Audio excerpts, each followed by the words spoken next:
ko na lang kayo, Nay. Hindi. Ako ang bahala. Naisip ko tuloy yung sinabi sa akin ni Mang Timomo. Sabi niya, tutulungan niya tayo. Tatay mo kasi hindi maasahan. Lampa.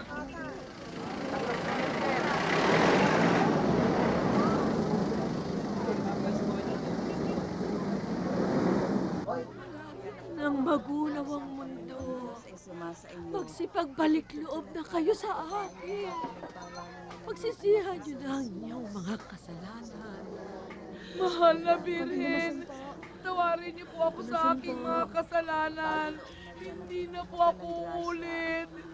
Wala nang Ito talaga si Doray. Hoy, natanong pa si Aling Rosa dyan sa ginagawa mo.